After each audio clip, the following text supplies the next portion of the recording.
Pregando Jesus a partir do Antigo Testamento, edição de hoje, livro de Gênesis. Olá, eu sou Victor Fontana, esse aqui é o meu canal, ele pode ser um pouco seu também, para isso basta que você se inscreva nesse canal, ative as notificações, deixe o seu like, seu comentário, tudo isso é muito útil. Se você gosta de Bíblia e de teologia, o YouTube identifica que você tem esse tipo de gosto e passa a te mandar outros vídeos aqui desse canal e de outros canais que tratam do mesmo tema.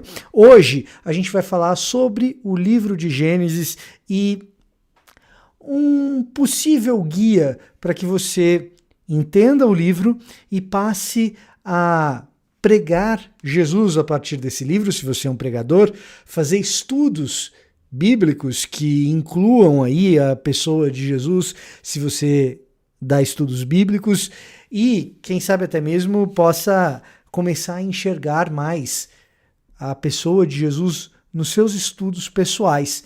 Então, vem comigo. Bom, antes de mais nada, eu queria dizer o seguinte: existem as menções explícitas do livro de Gênesis no Novo Testamento e as identificações mais claras com Jesus, como por exemplo o caso do apóstolo Paulo, que relaciona Adão com Jesus, Adão o ser humano que falhou e Jesus o verdadeiro ser humano segundo o propósito de Deus, o novo Adão para toda a criação. Essa é uma correspondência direta, existem tantas outras. Mas o que eu queria aqui é primeiro explicar o livro de Gênesis no seu intuito original, sem necessariamente tocar ainda na questão de Jesus, e depois falar sobre como o Novo Testamento enxerga o livro de Gênesis. E então, aí sim, a gente fala um pouco sobre Jesus explicitamente, tá? Então, vamos lá. Quando a gente fala do livro de Gênesis, geralmente as pessoas respondem que o livro de Gênesis é um livro sobre como Deus criou o mundo. Isso não tá errado, mas tá longe de ser completo e tá longe de ser o principal. Porque, sim, o livro de Gênesis contém o relato de criação do mundo, na verdade, dois. Um de Gênesis de 1 até 2:4, a primeira metade, e outro relato da criação, 2:4, a segunda metade em diante. Mas depois disso, são 48 capítulos em que a criação do mundo deixa de ser o principal tema e tudo parece girar em torno de uma figura chamada Abraão e a sua família, a sua descendência. Gênesis 3 até 11 dizem respeito a Abraão. E Gênesis 12 em diante também dizem respeito a Abraão. Vitor, peraí. Gênesis 3 até 11 diz respeito a Abraão? Sim, é o que eu vou te mostrar agora.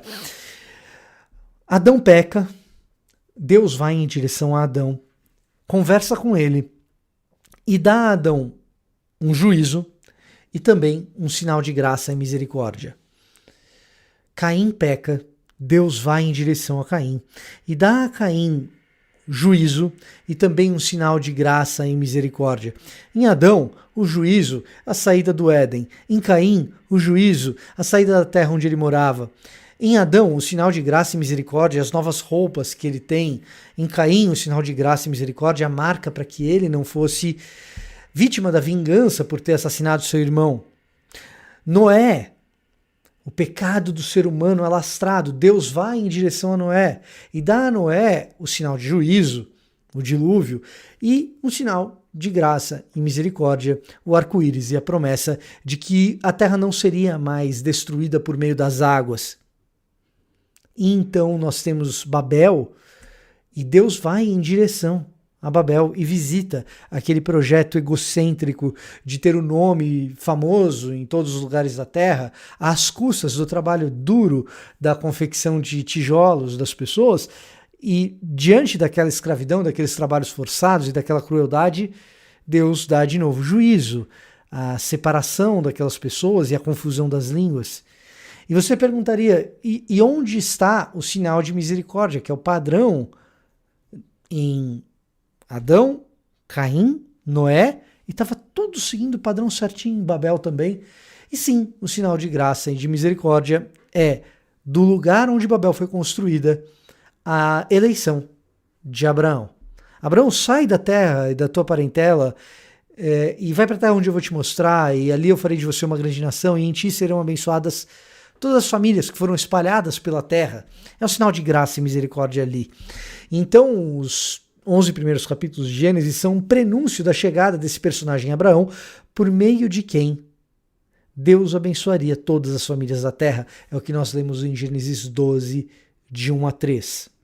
E essa é a grande chave para a compreensão do livro de Gênesis, porque por meio da família de Abraão, Deus iniciaria o seu projeto de restauração de uma criação corrompida.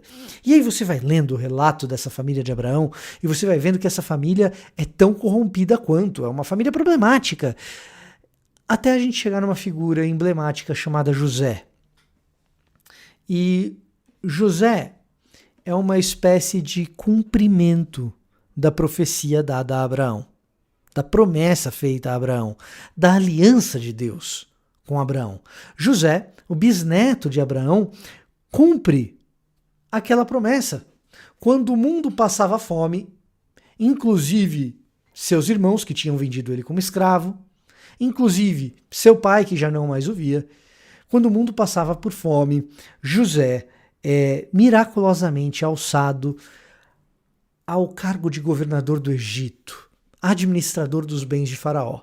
E por meio de interpretação de sonhos e profecias, e também por meio de uma administração astuta dos bens de Faraó, José abençoa as famílias daquela terra, salvando aquelas famílias da fome. E assim a gente tem o final do relato do livro de Gênesis, quando José, diante de seus irmãos que tinham vendido ele como escravo, ele diz: olha só, o mal que vocês fizeram, Deus transformou em bem. E então as famílias da terra são abençoadas por meio da administração dos bens de Faraó, de modo astuto, por parte de José. Essa é a cápsula do livro de Gênesis. Nós temos uma família no meio do caos, no meio do juízo, que é usada por Deus, mesmo cometendo maldades, para que Deus então reverta a maldade e transforme o mal em bem. O Novo Testamento enxerga o livro de Gênesis mais ou menos nesses termos também. E o Novo Testamento se inicia com uma frase monumental. Quando a gente começa a ler, pelo menos na ordem canônica do Novo Testamento, o Evangelho de Mateus, abrimos a primeira página do Novo Testamento, nós vemos o seguinte: livro da genealogia de Cristo Jesus, filho de Davi, filho de Abraão. E então, Mateus, ao dizer que Jesus é filho de Abraão, Mateus enxerga em Jesus um José definitivo. Se José abençoou as famílias daquela terra que passavam por fome, Jesus passa a abençoar todas as famílias da terra. Se José abençoou durante a fome, Jesus passa a abençoar em todo o tempo. Se José bola um plano que é astuto, porém falho, é o plano de José que gera o poder do faraó e dos sacerdotes da elite sacerdotal do Egito, que depois escravizaria os seus descendentes. O plano de Jesus é perfeito. E então, quando a gente compara a figura de José com a figura de Jesus, Jesus é o José perfeito. Então, para começar a pregar Jesus a partir do livro de Gênesis, a gente entende o livro de Gênesis como um todo e percebe que ele é o cumprimento definitivo. Enquanto José foi um proto-cumprimento da promessa dada a Abraão, Jesus é um cumprimento definitivo de que ele abençoaria todas as famílias da terra. E toda vez que nós vemos a família de Abraão abençoando alguém, nós temos em Jesus um cumprimento mais definitivo do que aquilo.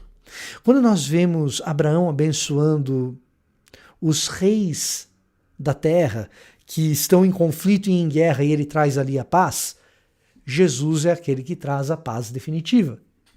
Quando nós vemos Abraão abençoando Melquisedeque com uma oferta, Jesus se entrega como oferta definitiva.